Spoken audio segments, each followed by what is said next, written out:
My dear one, come closer. Let me tell you a gentle bedtime story, the kind that unfolds slowly, like a dream. The lighthouse that only shines for the lost. The envelope was the colour of moonlight, pale silver, almost glowing in my hands. My name was written in looping ink that shimmered as though it had been kissed by the sea. Inside, there was only one sentence. If you are feeling lost, come to the lighthouse at the edge of the world. And I must tell you something gently. I had been feeling lost. Not in the way of forgetting my keys or missing a turn on the road, but the deeper kind of lost. The quiet kind. The kind that sits beside you in the evenings and whispers, "Is this all there is?" So I packed a small bag, a sweater, a notebook, and hope, folded carefully like a map I didn't quite know how to read. The lighthouse stood at the very edge of the cliffs where the land fell into the sea like a sigh. The sky was painted in soft purples and sleepy gold. The ocean below breathed in and out, slow and steady, like it was already dreaming. The door to the lighthouse was slightly open. That felt like an invitation. Inside, the spiral staircase curved upward like a question mark. I placed my hand against the cool stone wall and began to climb, step by step. With each step, I felt something unexpected. Not fear, recognition. As though I had climbed these stairs before. Perhaps not in body, but in every quiet moment when I chose courage over comfort. At the top, I did not find machinery or flame. Instead, there was a circular chamber made entirely of glass, and in the center stood a woman. She looked like me, not older in years, but older in understanding. Her eyes were steady like deep water. "I was wondering when you'd arrive," she said softly. "Who are you?" I asked. She smiled. "I am who you become when you stop being afraid of your own light." Outside the glass walls, ships drifted through mist, small and uncertain. "This lighthouse does not shine for everyone," she said. "It shines only for the lost." "But how does it know?" I whispered. She placed her hand gently over my heart. "It listens." And then I understood. The lighthouse did not run on oil. It did not burn with flame. It glowed whenever someone chose hope. Below us, a small boat struggled in the fog. "You can help," she said. "How?" "Remember a moment when you almost gave up, but didn't." So I remembered. A winter when everything felt heavy, a time when I doubted whether my voice mattered. And yet, I kept speaking gently. I kept telling stories. I kept lighting small candles in quiet rooms. As that memory warmed inside me, the lighthouse began to glow, soft at first, then brighter, then steady and sure. The fog parted. The boat adjusted its course, homeward. "You see," she said, "your light was never meant to guide yourself alone." "But I still feel lost sometimes," I admitted. "You always will," she answered kindly. "Even lighthouses stand in storms." "Do I stay here?" I asked. "No," she said. "You return. And when you feel lost again, you remember." The chamber softened into morning light, and I woke in my own bed. The silver letter lay beside me, blank now, except for 3 faint words at the bottom corner. "You are shining." Life returned to its gentle rhythm, tea, windows, early sunlight, but something inside me had shifted. Not loudly, just like a tide turning beneath the surface. For many nights, I slept peacefully, until one evening, as rain tapped softly against the glass, that quiet ache returned. Not despair, just a question. "Are you still there?" I whispered into the dark.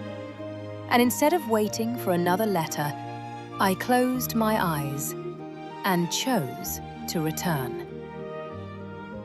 This time, I traveled not by road, but by memory. The cliff appeared, the sea, the narrow path. The lighthouse stood waiting. But it was not glowing. It stood in mist, silent and patient. The door was closed. I placed my hand against it, warm, as though it recognized me. Inside, the spiral staircase waited once more. Halfway up, I heard something new. Footsteps, soft, hesitant. I turned. A child stood there. Not someone I knew, and yet something in their eyes felt familiar. "Is this the lighthouse?" they asked. "Yes," I said gently. "Are you lost?" They nodded. "I don't know what I'm supposed to be." "Oh, that kind of lost." "I don't always know either," I told them. "But you're older." "Yes," I smiled, "and still learning." Together, we climbed. At the top, the wiser woman was waiting. "You've begun," she said. "Begun what?" "Sharing the climb." Below us now drifted not one boat, but many. The lantern remained dark. "Last time," she told me, "you lit the lighthouse with memory. Tonight, you will light it with presence." The child reached for my hand, small fingers, warm and real. In that simple connection, something stirred. Not a grand memory, not a heroic act, just the quiet truth that we were standing together. The lighthouse flickered, silver, gentle. One boat shifted course, but the glow faded quickly. "Light sustained by presence must be tended," the wiser woman said. She led us to a wooden table in the center of the room. On it were small, ordinary things. A journal, a cup of tea, a photograph, a seashell. "These are anchors," she said. "When the lost forget who they forget these." She gave the seashell to the child. "What do you hear?" "The ocean," they whispered. "Even far from it," she said, "the sound remains." She placed the journal in my hands. "What do you hear?" I opened it, blank pages, waiting. "I hear possibility." The lighthouse brightened again, warmer this time, golden, not dramatic, steady. Below us, the fleet began moving, not perfectly, not in formation, but forward. The child smiled. "I think I know what I want to be." "What is that?" "Someone who climbs." Dawn approached.